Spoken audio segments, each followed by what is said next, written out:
Hello guys, okay, so sekarang ni kita buat part 2. Okay, tadi kita dalam part 1 kita dah cerita pasal interest rate 3.5, 31.5. Okay, regardless of that, okay, kita ada leverage. Okay, katakanlah as long as kita bayar yang apa tu, katakanlah kita anggap 3.5%. Okay, tapi the fact is absolute amount kita still bayar. Okay, tapi the last point I mentioned part 1 adalah pasal harga emas. Okay, biasa leader-leader dia kata akan naik saja. Tapi katakanlah, tapi dalam pelaburan kita kena ada beberapa senario, okey, sama ada dia naik ataupun turun ataupun dia status quo. Okey, of course leader-leader fundamental dia akan cerita pasal yang naik lah, yang indah-indah saja. Okey, ataupun katakanlah yang satu lagi senario, kalau yang tu naik tak ada masalah lah, sebab kebanyakan pelabur dia akan untung. Kalau dia maintain, okay, price yang sama, so of course kita akan rugi apa dia yang management fee ataupun profit rate. Tapi sekarang ni worst case kalau harga turun, okay, so of course sekarang kita tengok harga emas memang naik daripada tahun 2010, 2008, 2012, lepas tu yang perang Russia Ukraine, lepas tu yang baru-baru ni bulan 12 dia naik, okay. Sampai ke 2100, 2000. Okay, saya bercakap pasal per ounce okay. Sebab saya biasa dengan CFD, okay, so dia naik, okay. Tapi adakah kenaikan dia akan sampai ke katakan 2200 ataupun 2500 ataupun 3000? Ada jangka forecast kata dia akan naik.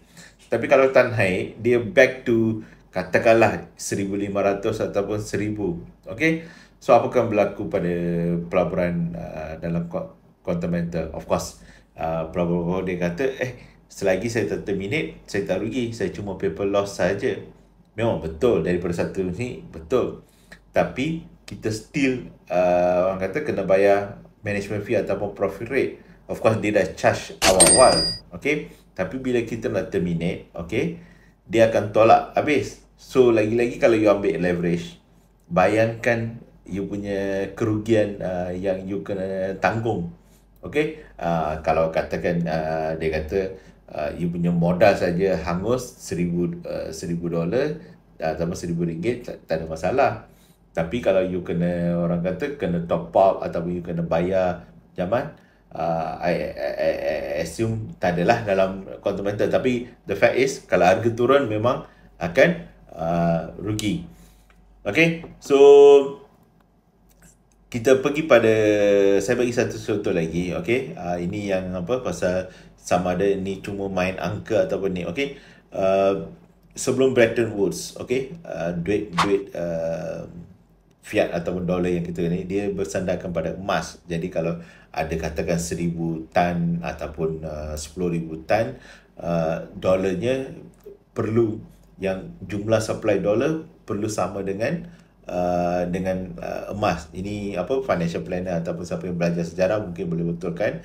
Kalau tak, saya lebih kurang macam itulah, okey. Tapi lepas Bretton Woods agreement tu, dah tak ada sandaran lagi dah dengan emas dengan dolar. Sebab tu supply dolar sekarang ni boleh print suka hati. Sebab tu US sekarang ni mungkin boleh print suka hati dia je, sebab dia tak perlu nak bersandarkan pada gold. Jadi back to ni quantum metal. So sekarang ni persoalan yang ramai tanya, okay, ada ke physical gold, okay, yang kita bagi katakan JE10 ataupun JE5 wujud ke physical gold, okay. Of course geng-geng quantum metal kata itu dah audit ataupun patuh syariah, jadi memang ada. Tapi at the end of the day, tak tahulah siapa yang verify ataupun ni, okay. Uncertainty is the only certainty there is, okay.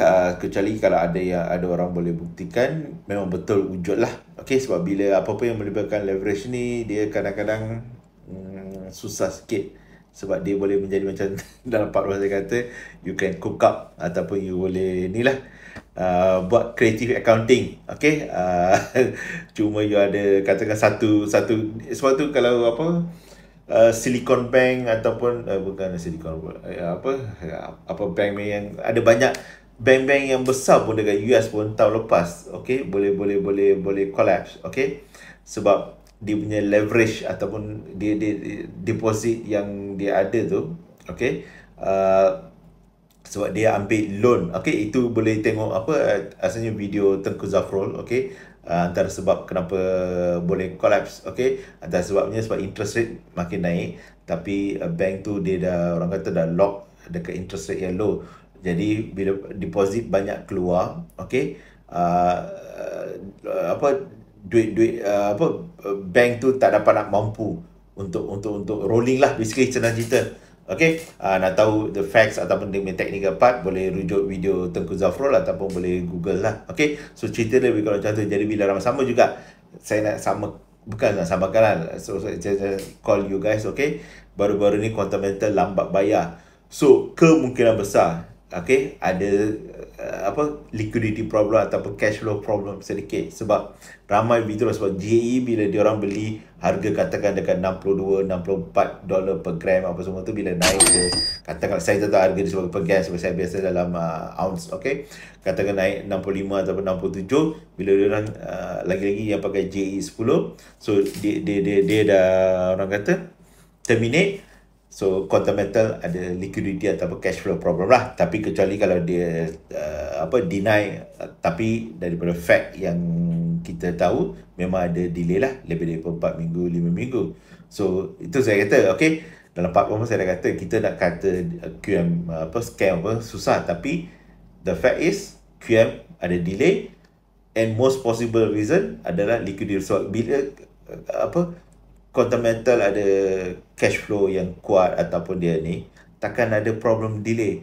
Tapi inilah leader-leader QM ataupun ni bagi macam-macam alasan, daripada bullion bank lah, nak pergi Australia lah, lepas tu nak balik ke Malaysia, lepas tu kena report dekat AMLA lah, ke bank negara, which is bank negara pun dah, orang kata, dah deny. Lepas tu pusing balik cerita JP Morgan, HSBC, lepas tu RHB Bank, lepas tu baru-baru ni tak tahulah Bank Muamalat, apa lagi lah yang dikaitkan. Tapi isu yang sebenarnya, okay, duit kemungkinan besar tak dapat nak rolling. So kalau duit ada, okay, katakanlah Quantamental kata dia ada 31 tan emas, Mr. Lim kata 31 tan emas, okay, kalau dia ada cash katakan berpuluh-puluh bilion, orang terminate, tak ada masalah nak bayar, okay, sebab dia ada cash yang banyak.